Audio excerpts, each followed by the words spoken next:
Hi. രേണുസുധിയുമായി ബന്ധപ്പെട്ട് കുറച്ച് നാളായി എന്തെങ്കിലും ഒരു വീഡിയോ ചെയ്തിട്ട് തന്നെ ഞാൻ അവരെ കേസ് തന്നെ വിട്ടതായിരുന്നു. പക്ഷേ ഇന്നലെ ഒരു വീഡിയോ ഞാൻ കാണാനിടയായി. ഹലോ മല്ലു എന്ന് പറഞ്ഞ ഒരു ചാനലിലാണ് ആ ഒരു വീഡിയോ വന്നിട്ടുള്ളത്.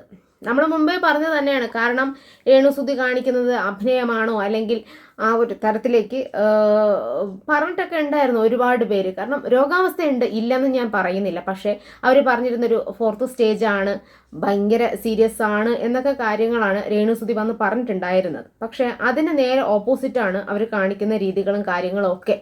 ഒരുപാട് പേര് ഇതിനെതിരെ റിയാക്ട് ചെയ്തിട്ടുമുണ്ട്. പക്ഷേ ഇന്നലെ ആ ഒരു ചാനലിൽ കണ്ടപ്പോഴത്തേക്കും ആ പിക് ലൈൻ ഇല്ലേ, എന്താ ഇവിടെ നമ്മൾ എപ്പോഴും കാണാറില്ലേ, കൈ എടുത്ത് വെച്ച് പൊക്കി താക്കുകയും എടുത്ത് വെച്ച് ആട്ടൊക്കെ ചെയ്ത അത് പിക് ലൈൻ ഇട്ടിരിക്കുന്നതിനെ പറ്റിയും ഒരു ക്യാൻസർ പേഷ്യൻ്റ്, അപ്പോൾ അവരുടെ അവസ്ഥകളൊക്കെയും വന്ന് പറയാണ്. കാരണം രേണുസുധി ആൾക്കാരെ തെറ്റിദ്ധരിപ്പിക്കുകയാണ്, രേണുസുധി കാണിക്കുന്ന വളരെ മോശമായിട്ടുള്ള കാര്യങ്ങളാണ്, അവർക്ക് സന്തോഷം വേണ്ട ഇല്ല എന്നൊക്കെയല്ല പറയുന്നത്. പക്ഷേ എന്നാലും എവിടെയോ കുറച്ച് മിസ്റ്റേക്കുകൾ ഉണ്ടെന്ന തരത്തിൽ ആ ക്യാൻസർ പേഷ്യൻ്റ് ആയിട്ടുള്ള ആ ഒരു വ്യക്തി തന്നെ വന്ന് പറയുന്ന തരത്തിലാണ് ഞാൻ ആ വീഡിയോ കാണാനിടയായത്.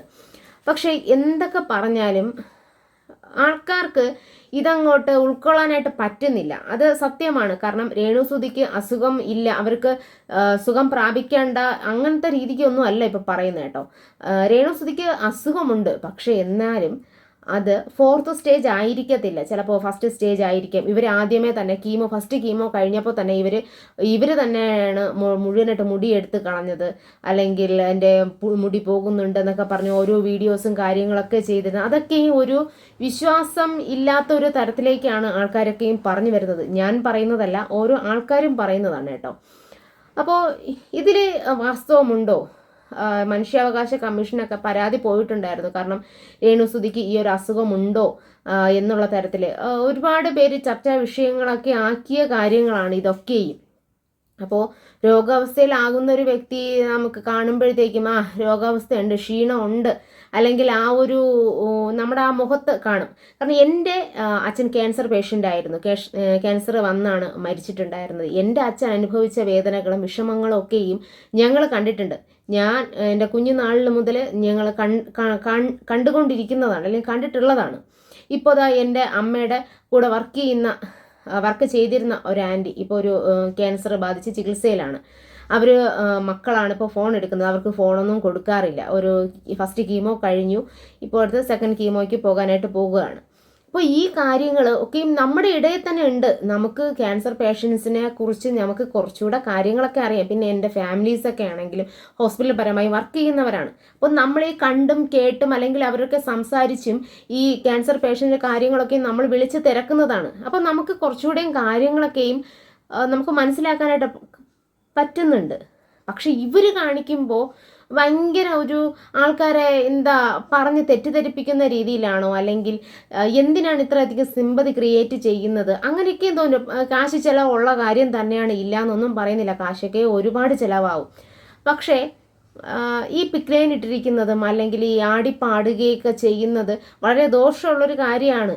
അപ്പോൾ അവർ പറയുന്ന ആ പേഷ്യൻ്റ് പറഞ്ഞ ആ ചേച്ചി പറഞ്ഞൊരു വീഡിയോ ഞാൻ ഇവിടെ ചേർക്കാം, നിങ്ങളൊന്ന് കേട്ട് നോക്കൂ. ഞാനിപ്പോൾ ഇങ്ങനൊരു വീഡിയോ ചെയ്യണമെന്ന് കുറച്ച് ഞാൻ വിചാരിക്കുന്നു, പക്ഷേ ഇനിയും ചെയ്യാതിരുന്നാൽ ശരിയാകില്ലാന്ന് തോന്നിയുണ്ടായിരുന്നു ഞാൻ അങ്ങനെ ഒരു വീഡിയോ ചെയ്യുന്നത്. നമ്മളിപ്പോൾ രേണുവിൻ്റെ കാര്യം ക്യാൻസറാണ്, പുള്ളിക്കാരി 4th സ്റ്റേജിലൂടെയാണ് പോകുന്നതെന്നൊക്കെ കുറച്ചായിട്ട് ആളിങ്ങനെ പറയുന്നുണ്ട്, ഓരോ വീഡിയോസ് കാണുന്നുണ്ട്. ഇപ്പോൾ പുള്ളിക്കാരിയുടെ അതേ സിറ്റുവേഷൻ, സെയിം സിറ്റുവേഷൻ ഞാൻ പറയുന്നില്ല, അതിനേക്കാൾ അപ്പുറം ഒരു സിറ്റുവേഷനിൽ കൂടി പോകുന്ന ഒരാളാണ് ഞാൻ. ഞാനിപ്പോൾ ഈ ഒരു വീഡിയോ ചെയ്യുന്നത് ഹോസ്പിറ്റലിൽ ഇരുന്നിട്ടാണ്. ഞാനിങ്ങനെ ഒരു വീഡിയോ പറയാൻ കാരണം, ഇപ്പോൾ ഞാനിവിടെ ഈ ഹോസ്പിറ്റലിൽ തന്നെ ഒരുപാട് ക്യാൻസർ പല രീതിയിലും ബാധിച്ചിട്ടുള്ള ഒരുപാട് ആൾക്കാരെ കാണുന്നുണ്ട്. അതിൽ പുള്ളിക്കാർ ഒരുപാട് തെറ്റിദ്ധാരണകൾ ആൾക്കാരിലേക്ക് കൊണ്ടുവരുന്നുണ്ട്. ആളുടെ പിക് ലൈൻ ഇട്ടതിൻ്റെ കാര്യത്തിലായാലും പുള്ളിക്കാരിക്ക് പിക് ലൈൻ ഇട്ടെന്ന് പറഞ്ഞിട്ട് പുള്ളിക്കാരി ഭയങ്കര ഷോയും അത് വെച്ചിട്ട് അതിൽ തൊടുന്നു, ഭയങ്കര ഓരോ കാര്യങ്ങൾ കാണിക്കുന്നുണ്ട്. ഈ സംഭവം ഹൈലി ഇൻഫെക്ഷൻ വരാനുള്ള ചാൻസ് ഉള്ള ഒരു കാര്യമാണ്. പുള്ളിക്കാരി അതിൽ തൊട്ട് കൊടുക്കുകയൊക്കെ ചെയ്യുന്നു. എനിക്കിപ്പോൾ ഓൾറെഡി കയ്യിൽ ഈ സൈഡിൽ ഇട്ടിട്ടുണ്ടായിരുന്നതാണ്. ഇത് ഇട്ടതിന് ശേഷം എനിക്കിപ്പോൾ ഈ കയ്യിൽ തൊട്ടാലോ ഒന്നും അറിയത്തില്ല, എൻ്റെ സെൻസറി നെർവ് ഡാമേജ് ആയി. അപ്പോൾ ഈ ഓരോ കാര്യങ്ങളും നമ്മൾ ചെയ്യുമ്പോൾ അതിൻ്റെതായ റിസ്ക് ഉണ്ട്. അതേപോലെ ഇൻഫെക്ഷൻ്റെ കാര്യം, നമുക്ക് പബ്ലിക് പ്ലേസിൽ പോകാൻ പറ്റത്തില്ല, ആൾക്കാരുമായിട്ട് മിങ്കിൾ ചെയ്ത് കഴിഞ്ഞാൽ ഇൻഫെക്ഷൻ വരും. ഞാൻ ഒരുപാട് പ്രാവശ്യം ഇൻഫെക്ഷൻ വന്നിട്ട് വെന്റിലേറ്ററിൽ വരെ പോയിട്ട് വന്നിട്ടുള്ള ഒരാളാണ്. പക്ഷേ ഈ പുള്ളിക്കാരി ഇതൊക്കെ കാണിക്കുന്നതും ഒരു 4th സ്റ്റേജ് ക്യാൻസറിലൂടെ കടന്നു പോകുന്ന ഒരാളുടെ രീതികളും തമ്മിൽ യാതൊരു മാച്ചും ഇല്ല. പുള്ളിക്കാരിക്ക് അസുഖമുണ്ടോ, ഓക്കെ ശരിയാണ്, പക്ഷേ എന്ന് കരുതി ഈ സിറ്റുവേഷനിൽ കൂടെ പോകുന്ന ആൾക്കാർക്ക് തെറ്റായിട്ടുള്ളൊരു ഇൻഫർമേഷൻ കൊടുക്കരുത്. കാരണം ഒരു ക്യാൻസർ പേഷ്യൻറ്റിനെ സംബന്ധിച്ചിടത്തോളം ഹൈലി ഇമ്മ്യൂണോസപ്രസൻസ് എടുക്കുന്ന ഒരാളായിരിക്കും. അപ്പോൾ നമുക്ക് ഇൻഫെക്ഷൻസ് ഒക്കെ ശ്രദ്ധിക്കണം. അതൊരു ചെറിയ ജലദോഷമാണെങ്കിൽ പോലും ന്യൂമോണിയ ആവും, നമുക്ക് വെന്റിലേറ്റർ ആ ഒരു ലെവലിലേക്ക് എത്താനൊക്കെയുള്ള ചാൻസ് വളരെ കൂടുതലാണ്. അപ്പോൾ വെറുതെ ആൾക്കാരിലേക്ക് തെറ്റിദ്ധാരണ പരത്താതിരിക്കുക. വയ്യാന്നുണ്ടെങ്കിൽ ആ രീതിയിൽ ഇരിക്കുക. അതൊന്നും ചിരിക്കേണ്ട അല്ലെങ്കിൽ സന്തോഷിക്കേണ്ട, വീഡിയോസ് ചെയ്യേണ്ടെന്നല്ല. ഇതിനെക്കുറിച്ച് നെഗറ്റീവായിട്ടുള്ള ഒരു കാര്യങ്ങൾ മറ്റുള്ളവരിലേക്ക് എത്തിക്കാതിരിക്കുക. ഇപ്പോൾ എൻ്റെ കേസിൽ തന്നെ എനിക്ക് ട്രീറ്റ്മെൻറ്റിന് ഏകദേശം 16 ലക്ഷം രൂപയോളം ഇതുവരെ തന്നെ ഞങ്ങൾക്ക് ചിലവായി. എനിക്കിവിടെ അകത്തേക്ക് oncology, rheumatology, neuro, nephro, cardio അങ്ങനെ എല്ലാ ഡിപ്പാർട്ട്മെൻറ്റ്സിലും ട്രീറ്റ്മെൻറ്റ്സ് എടുക്കുന്ന ഒരാളാണ് ഞാൻ. ഇനിയും എൻ്റെ ട്രീറ്റ്മെൻറ്റിന് വേണ്ടി ഞങ്ങൾക്ക് ഫണ്ടും കാര്യങ്ങളൊക്കെ കണ്ടെത്തേണ്ട ആവശ്യമുണ്ട്. പക്ഷെ അത് നമ്മൾ ഒരു ആൾക്കാരെ കോൺടാക്ട് ചെയ്തിട്ട് ഇതുവരെ ഒന്നും ആയിട്ടില്ല. പുള്ളിക്കാരുടെ കയ്യിൽ ക്യാഷ് ഉണ്ട്, എന്നിട്ട് മെഡിസിൻസിന് തെറ്റായ എമൗണ്ട്സ് കാര്യങ്ങൾ പറഞ്ഞിട്ട് ആൾക്കാരെ തെറ്റിദ്ധരിപ്പിക്കുന്നു. നമുക്കിവിടെ തന്നെ കീമോ ചെയ്യാനും ഇതിനൊക്കെ പോകുമ്പോഴത്തേക്ക് ഓരോ പേഷ്യൻസിനെ കാണുമ്പോൾ ഒരു മാസം പ്രായ കുഞ്ഞുങ്ങൾ വരെ ഇവിടെ ട്രീറ്റ്മെൻറ്റ്സിന് വരുന്നുണ്ട്. അപ്പോൾ അവരുടെയൊക്കെ പാരൻസിനായാലും പുള്ളിക്കാർ കൊടുക്കുന്നത് ഫുള്ള് നെഗറ്റീവായിട്ടുള്ള ഇൻഫർമേഷൻസാണ്, ഒന്നും കറക്റ്റായിട്ടുള്ള രീതിയിലല്ല. കാരണം നമ്മളിതിൽ ഒരുപാട് കാര്യങ്ങൾ ശ്രദ്ധിക്കേണ്ടതായിട്ടുണ്ട്. നമുക്ക് ഒരു കീമോ സ്റ്റാർട്ട് ചെയ്തൊരു പേഷ്യൻറ്റ് ഫുഡ് കഴിക്കാനൊക്കെ ഭയങ്കര ബുദ്ധിമുട്ടായിരിക്കും. നമുക്ക് വോമിറ്റിങ്, ക്ഷീണം കാര്യങ്ങളൊക്കെ നന്നായിട്ടുണ്ടാവും. പക്ഷേ പുള്ളിക്കാരുടെ രീതിയിലൊന്നും ഞാൻ അതൊന്നും കണ്ടിട്ടില്ല. അതേപോലെ ഹെയർ ഫാളിൻ്റെ കാര്യം പുള്ളിക്കാർ പറയുന്ന ഹെയർ പോയി, പുരികം പോയി, കൺപീലി പോയി, ഇതൊക്കെ പറയുന്നുണ്ട്. പിന്നെ പറയുന്നത് മൈക്രോ ബ്ലേഡിങ് ചെയ്തതുകൊണ്ട് അവിടെ നിൽക്കുന്നതാണ്. പക്ഷേ എന്തോ എനിക്കതൊന്നും ഒട്ടും ഇതുവരെ സെറ്റായിട്ടില്ല. മേ ബി പുള്ളിക്കാരിക്ക് ക്യാൻസർ സ്റ്റാർട്ടിങ് സ്റ്റേജ് ആയിരിക്കാം, ഉണ്ടായിരിക്കാം, ഇല്ലയെന്ന് പറയുന്നില്ല. പക്ഷെ വെറുതെ മറ്റുള്ളവരിലേക്ക് ഒരു തെറ്റിദ്ധാരണ കൊടുക്കാതെ. കേട്ടില്ലേ? അപ്പോൾ ഇവർ പറയുന്ന കാര്യങ്ങൾ വെച്ച് നമ്മൾ രേണുസുതിയുടെ വീഡിയോ ഒക്കെ കാണുമ്പോഴത്തേക്കും നമുക്ക് എന്താണ് ഫീൽ ചെയ്യുക? അപ്പോൾ അങ്ങനെ തോന്നുന്ന കാര്യങ്ങളാണ് ഈ ചേച്ചിയും വന്ന് പറഞ്ഞിട്ടുള്ളത്. അപ്പോൾ ഇവരെ അനുഭവിക്കുന്നതും അല്ലെങ്കിൽ ഇവർ കണ്ടുകൊണ്ടിരിക്കുന്ന ആൾക്കാരെ വെച്ചല്ലേ, അല്ലെങ്കിൽ അതുപോലെ അല്ലേ ഇവർ. അപ്പോൾ ചിലർ പറയും ചിലർക്ക് ഒരുപാട് കപ്പാസിറ്റി കൂടുതലായിരിക്കും, ചിലർക്ക് അത് താങ്ങാനുള്ളൊരു കരുത്തുണ്ട് എന്നൊക്കെയും പറയാം. അതും ഓക്കെയാണ്. പക്ഷേ ഈ പിക്ക് ലൈൻ ഇട്ടിരിക്കുന്നതൊക്കെ ചെറുതായിട്ടൊന്ന് ഡാമേജ് പറ്റിയാൽ തന്നെ അത് ഭയങ്കര അധികം പ്രശ്നങ്ങളിലേക്കാണ് ചെല്ലുന്നത്. ആവശ്യമില്ലാതെ ആരെയും തെറ്റിദ്ധരിപ്പിക്കാതിരിക്കുക. നിങ്ങൾക്ക് രോഗാവസ്ഥയുണ്ട്, അത് ഭേദമാവട്ടെ. പക്ഷേ ഇങ്ങനെയൊക്കെയും കാണിക്കാതിരിക്കുക. നിങ്ങൾ സന്തോഷിക്കൂ. ഞാൻ ഇതിനു മുമ്പും പറഞ്ഞിട്ടുണ്ട്, നിങ്ങൾക്ക് ഒരുപാട് വീഡിയോസ് നിങ്ങൾക്ക് ഇടാം. കാരണം നിങ്ങളുടെ ഇപ്പോൾ രോഗാവസ്ഥ അല്ലെങ്കിൽ നിങ്ങളുടെ ഒരു സാമ്പത്തിക ബുദ്ധിമുട്ട് എല്ലാ ആൾക്കാർക്കും അറിയാം. അപ്പോൾ നിങ്ങളെ കൊണ്ട് അല്ലെങ്കിൽ നിങ്ങളെ വീട്ടുകാർക്ക് ചെയ്യാൻ പറ്റുന്ന വീഡിയോസും കാര്യങ്ങളും, നിങ്ങളുടെ മോനെക്കുറിച്ച് അല്ലെങ്കിൽ അവിടുത്തെ വീട്ടിലെ എന്തെങ്കിലും വിശേഷങ്ങൾ, ഇപ്പോൾ നിങ്ങളില്ലെങ്കിൽ പോലും ചിലപ്പോൾ നിങ്ങളുടെ ഒരു സപ്പോർട്ടിന് വേണ്ടി, നിങ്ങളൊരു സഹായത്തിന് വേണ്ടി ആ വീഡിയോസൊക്കെ ആൾക്കാർ കണ്ടുപോകും. കാരണം അറിയാം, ഓരോരുത്തർക്കും അറിയാം നിങ്ങൾ വലിയ സാമ്പത്തിക ബുദ്ധിമുട്ടാണ്, അല്ലെങ്കിൽ നിങ്ങൾ ഈ ഒരു അവസ്ഥയിലൂടെയും കടന്നു പോകുന്നുണ്ട്. എൻ്റെ അടുത്ത് തന്നെ ഒരുപാട് പേര് പറഞ്ഞിട്ടുണ്ട്. ഇപ്പോൾ രേണുസുതിയുടെ വീഡിയോ ഞാൻ കാണാറുണ്ട്. കാരണം അവർക്കൊരു വ്യൂ കിട്ടുകയാണെങ്കിൽ കിട്ടിക്കോട്ടെ എന്ന് കരുതി. കാരണം നിങ്ങളെ ഇഷ്ടമുണ്ടായിട്ടൊന്നും അല്ല കേട്ടോ, നിങ്ങൾക്കുള്ള ഒരു സഹതാപത്തിൻ്റെ പേരിൽ.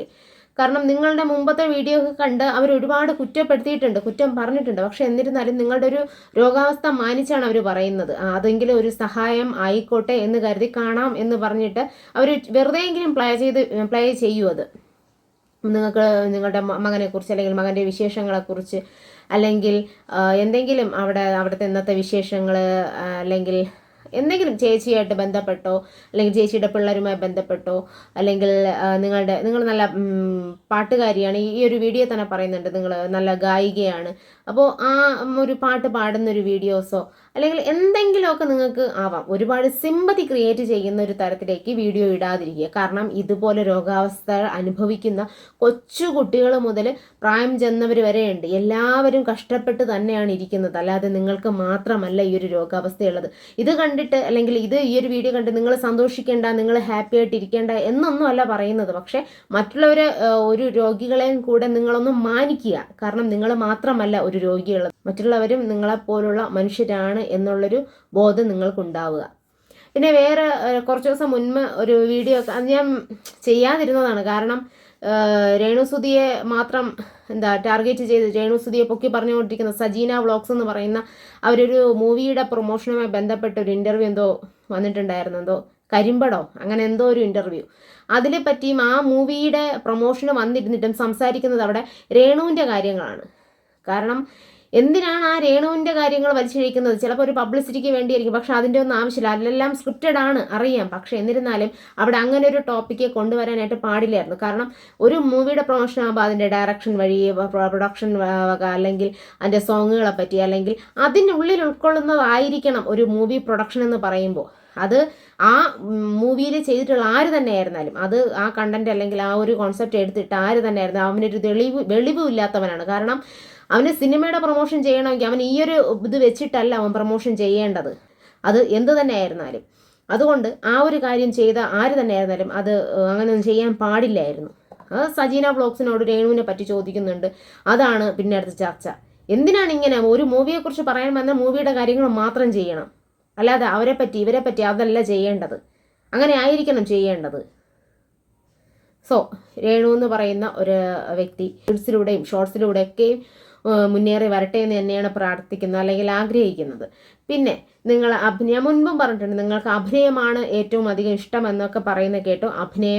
അഭിനയിക്കണമെങ്കിൽ നിങ്ങൾ ദയവ് ചെയ്ത് നല്ലൊരു അഭിനയം അല്ലെങ്കിൽ അഭിനയം പഠിച്ചിട്ട് വന്ന് നിങ്ങൾ ഓരോ ഷോർട്ട് ഫിലിംസ് ആയിരുന്നാലും ഫിലിമിലായിരുന്നാലും എല്ലാത്തിലും വന്ന് അഭിനയിക്കാനായിട്ടാണ് ഞാൻ പറയുന്നത്. കാരണം കുറച്ചുകൂടെ നിങ്ങൾക്ക് ബെറ്റർ ആവാനുണ്ട്. അത് നിങ്ങളെ ട്രോളുമ്പോൾ തന്നെ നിങ്ങൾക്ക് മനസ്സിലായി കാണും. കാരണം നിങ്ങൾക്ക് ഇനിയും ബെറ്റർ ആവാനായിട്ടുണ്ട്. ഇപ്പോൾ ഒരുപാട് ആക്ടിങ് കോഴ്സുകളൊക്കെ ഒരുപാട് സ്ഥലങ്ങളിലൊക്കെയും കൊടുക്കുന്നുണ്ട്. അതുകൊണ്ട് നിങ്ങൾ കഴിവതും നിങ്ങളൊന്ന് ഭേദപ്പെട്ട് വരുമ്പോഴത്തേക്കും നിങ്ങളൊന്ന് ആക്ടിങ് കോഴ്സിൽ ചേർന്നിട്ട് ഒന്ന് അഭിനയം പഠിച്ചിട്ട് നിങ്ങൾ അഭിനയിക്കാനായിട്ട് വരിക. അപ്പോഴത്തേക്കും നിങ്ങൾക്ക് ഈ ട്രോളുകളും അല്ലെങ്കിൽ നിങ്ങളെ ഈ റിയാക്ഷൻ ചെയ്യുന്നത് അതൊക്കെ കുറഞ്ഞ് വരും. കാരണം മുമ്പ് തന്നെ ഫഹദ് ഫാസിൽ എന്ന് പറയുന്ന നടൻ തന്നെ കയ്യെത്തും ദൂരത്ത് എന്ന് പറയുന്നൊരു സിനിമ അഭിനയിച്ചപ്പോൾ എന്തുമാത്രം നെഗറ്റീവ് റിവ്യൂസ് ആയിരുന്നു ആ ഒരു പയ്യന് കിട്ടിക്കൊണ്ടിരുന്നത്. അതിനുശേഷം അവൻ പഠിച്ച് വന്നതിന് ശേഷം ഫഹദ് ഫാസിൽ എന്ന് പറയുമ്പോൾ അവൻ എങ്ങനെയോ പോയി. അപ്പോൾ ആ ഒരു തരത്തിലാണ്. കാരണം നമ്മൾ ചെയ്യുന്നത് പെർഫെക്റ്റ് ആയി കഴിഞ്ഞാൽ നമ്മളെ വേറെ ആരും കുറ്റം പറയാനോ കുറവ് പറയാനോ ഒന്നും വരത്തില്ല. പിന്നെ നമുക്ക് വെച്ചടി കയറ്റമായിരിക്കും. അത് തന്നെയാണ് ഓരോ മനുഷ്യരും ആഗ്രഹിക്കുന്നത്. ആ ഒരു കാര്യം മാത്രം നിങ്ങളൊന്ന് ശ്രദ്ധിക്കുക. ഓക്കെ.